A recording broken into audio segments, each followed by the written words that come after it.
Queridos irmãos, paz do Senhor Jesus, esse é um curso que vai engrandecer o nome do Senhor no nosso meio, trazendo uma visão de multiplicação, uma visão de células, que nós chamamos de lares de paz.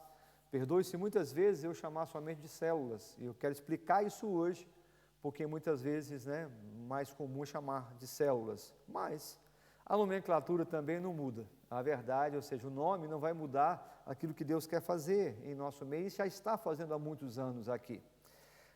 No livro de Atos, no capítulo 20, no verso 20, é um versículo que durante anos e anos e anos eu tenho meditado sobre ele, principalmente quando eu falo sobre células. Vocês sabem que não deixarei de pregar a vocês nada que fosse proveitoso, mas ensinei tudo publicamente de casa em casa. Então, nós sabemos que a igreja em células, ela também precisa dessa reunião do templo que você está vendo aqui. Claro que sim. Senão nós seríamos somente uma águia, como se o exemplo de nós sempre damos nas células, como somente uma asa, não vai voar, né? Tem que ser forte em casa e tem também que ser forte na igreja. Mas eu te digo que a maioria das pessoas ou igrejas, elas já são fortes nos seus templos. E o que falta realmente é a gente ter uma igreja onde nós estivermos, reunindo nos dias de culto da nossa igreja, mas também sendo igreja para onde nós passarmos. Você está vendo um layout de abertura aí, que é alguém sendo treinado para ser faixa preta. É isso que nós queremos ser. O pastor nunca deu um golpe de karatê, não é isso. É para a gente conseguir sair do nível de faixa branca, ou seja, de aprendizado e alcançarmos um nível maior. Você sabe quem é o faixa preta? Pastor é alguém que tem muitas habilidades para lutar. Pode até ser, mas eu tenho um resultado melhor para você sobre essa pergunta. O faixa preta é aquele que não desistiu quando ele era faixa branca, quando estava começando. A Bíblia fala para a gente não desprezar os primeiros começos. Então, faixa preta é aquele que continuou e não desistiu. A maioria dos líderes que vão receber esse treinamento, parabéns, vocês não desistiram. Eu acho que todos que eu conheço aqui nessa igreja. Glória a Deus também por aqueles que vão começar agora, com todo o respeito, estão sendo treinados, porque para vocês isso é muito novo. Agora, olhe para nós somente de uma maneira, nós somos aqueles que passaram pelos mesmos problemas, as mesmas dificuldades, e nós não desistimos. Não desista. Qual que é o propósito de uma célula? Já pensou nisso? Ou qual que é o propósito da visão celular? Por que ela existe? Levar cada membro da igreja à compreensão do que é o projeto de Deus sobre a terra. O que Deus nos pediu para fazer? Fazer cada discípulo compreender seu valor e papel dentro do plano de Deus. Quem é o discípulo? É o seguidor, é o aluno, como nós somos alunos, seguidores de Jesus. E tornar-se assim um parceiro para a sua concretização. Ou seja, eu recebi Jesus, eu sigo Jesus, eu tenho algo a fazer na face da terra, junto com Jesus. O Espírito de Deus vai nos conduzir para isso. Desafiar cada discípulo de Jesus e membro de Jesus da igreja local a discipular outros e liderar pelo menos uma célula.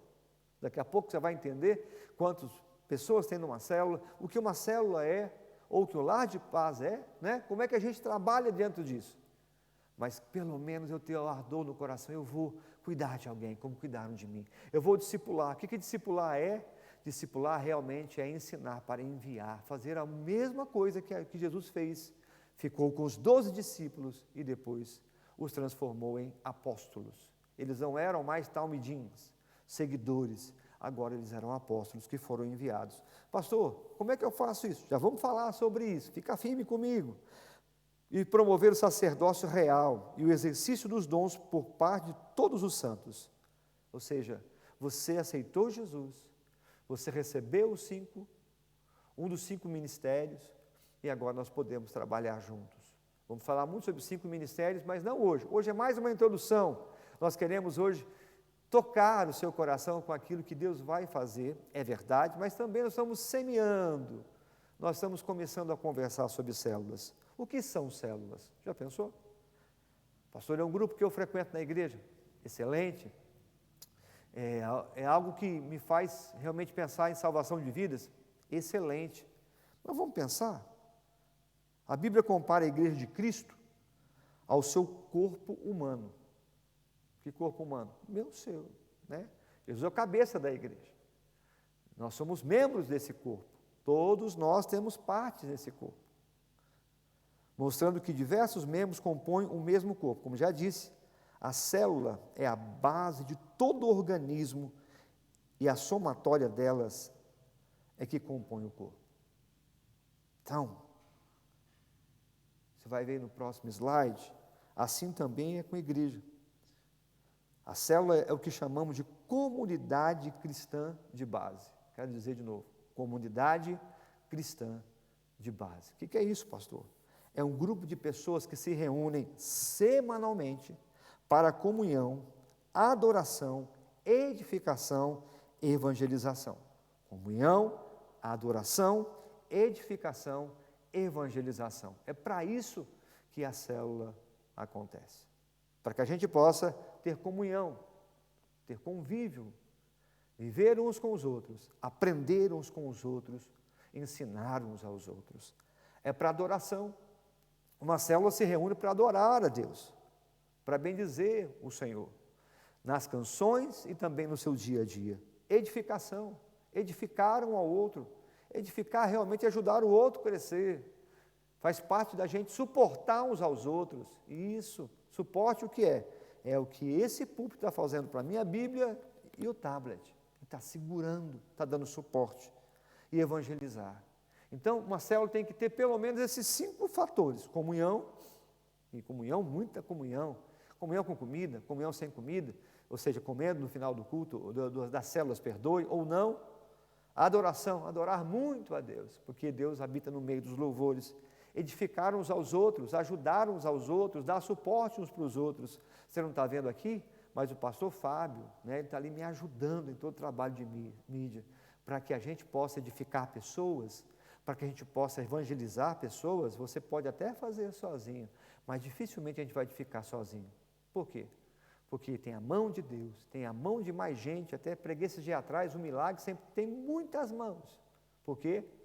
Porque alguém para orar, alguém para segurar, alguém para ir atrás, alguém para continuar o trabalho de Jesus. E Jesus disse para nós fazermos isso, para nós edificarmos uns aos outros, ou seja, ajudarmos, consolidarmos uns aos outros. Deixa eu mostrar para você o número ideal para uma célula. Ideal, porque não é um número rígido que não pode ser transformado em mais ou menos. Na verdade, conforme o local, a cidade, o país, onde as células estão acontecendo, esse número pode mudar muito. Por exemplo, no Brasil, o nosso pensamento era de 6 a 12 pessoas, mas eu já tive célula de 60, eu e a Sabrina. Vem chegando gente sem parar.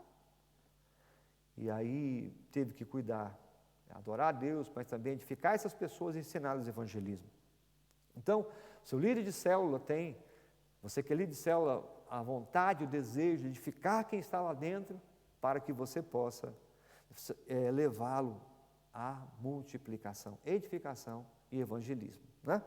Então, aqui em Jersey, na nossa ilha, eu posso dizer para você que uma célula pode ter entre 3 e 10 pessoas.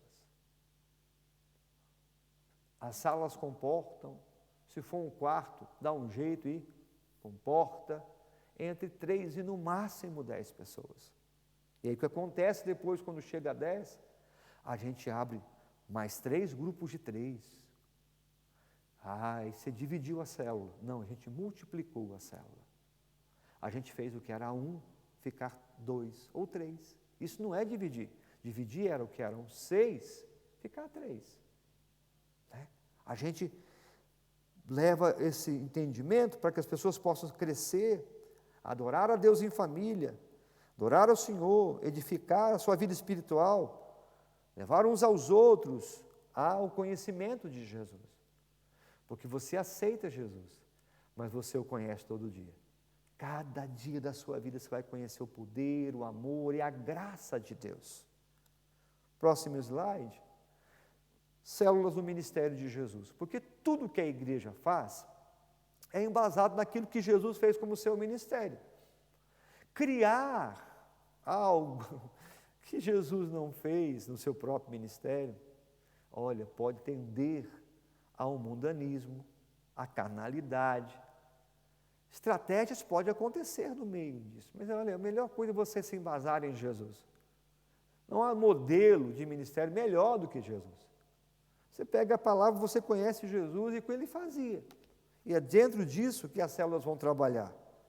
Então, Jesus o que ele fazia? Ele entrava no lar, ministrando para pequenos grupos de pessoas. Pastor, Jesus fazia isso? Fazia. Ele ministrava a pequenos grupos de pessoas. Ele andava com um pequeno grupo de homens, de 12, para trazer, ensinamento. Tinha as multidões, tinha mais discípulos que o seguiam, tinha, mas os 12 ele cuidou para que pudessem ser discípulos que viraram apóstolos. Grande parte do seu ministério aconteceu nas sinagogas, nos cultos. Grande parte. Às vezes no templo e às vezes ao ar livre. Nas sinagogas, junto com os judeus, no templo e também ao ar livre. Mas uma parte significativa do seu ministério e ensino aconteceu nos lares. Por quê? Porque na sinagoga não era todo dia. Porque o desenvolvimento dos seus discípulos não foi feito numa escola como uma escola de fariseus. Jesus veio a esse mundo e pagou um preço para que pessoas fossem cheias do Espírito Santo e andou com eles. Ele andou no meio deles. Ele comeu junto com eles. Ele celebrou as festas e pagou os tributos do templo junto com eles. Jesus deixou sua glória para viver conosco. Isso, olha, amados, é essencial para a célula. A gente aprender a caminhar com pessoas ao ponto delas serem realmente a coisa mais preciosa que a gente tenha, para que a gente possa trazer uma unção sobre a vida delas. A unção que um dia recebemos, que não é nossa, que é dele, mas que vai continuar sendo multiplicando na vida das pessoas. Exemplos disso. E eu te peço que depois você pegue esses slides que você está vendo e você veja os textos, que eu não tenho como ler todos agora, mas quero mencioná-los. A explicação de Jesus para as parábolas do reino era dada para o pequeno grupo, está em vermelho aí, de discípulos. As parábolas. Você se lembra? Até mesmo havia ensinamentos que as pessoas não entendiam, como do semeador. Jesus foi lá e explicou para os discípulos. Mateus 13, 36. Ele estava na casa de Pedro quando curou o paralítico. Ao ser descido para o meio da sala, na sua cama, pendurado no telhado. Mateus 2, verso 1. Alguém ajudou. Casa lotada, não é? Não tinha como ele chegar até lá. Algumas pessoas lembram, um milagre feito com muitas mãos. Colocou, alguém pegou, teve uma ideia. Outros foram lá e pegaram, seguraram o aleijado, trouxeram por cima do telhado e colocaram lá dentro. Mas Jesus estava numa casa. Tinha muita gente, pastor. Eu sonho com a sua célula assim, com o seu lar de paz assim, muita gente para conhecer Jesus. Gente que está querendo chegar e não tem nem como sentar, mas que vão receber milagres extraordinários, porque Deus é fiel e vai fazer isso por nós. Ele visitava a casa das pessoas para curar doentes. Mateus 8, no verso 14. Para não passar tudo em branco, eu quero ler pelo menos esse versículo, Mateus 8, no verso 14. Estou chegando lá. Entrando Jesus na casa de Pedro, viu a sogra desse de cama com febre. Tomando-a pela mão, a febre a deixou, e ele se levantou e começou a servi-lo. Isso não é uma célula, mas é a parte de evangelismo e cura de uma célula. Sabendo que alguém está na família ou um amigo, nós teremos também projetos para nós alcançarmos nossos amigos através dos milagres de Jesus. Você vai até lá, Chama o seu discípulo, vai com alguém da sua célula e fala, vamos orar por alguém. Alguém vai ser curado hoje. Ah, mas não é os pastores que vão? Nós também, se pudermos, nós vamos, isso não é um problema. Mas principalmente é que você vá. Você leve Jesus para aquela situação. E Jesus pode entrar em muitas casas, todos os dias, todas as horas assim. Ele entrava na casa das pessoas para ressuscitar mortos, para chamar a menina que estava morta como quem dorme e ressuscitar. Em Marcos 5, de 38 a 42. Eu não posso deixar esse texto assim somente, me perdoe, eu estou vendo meu tempo ali, mas eu quero pelo menos ler esse versículo, nós estamos encerrando já. Marcos 5.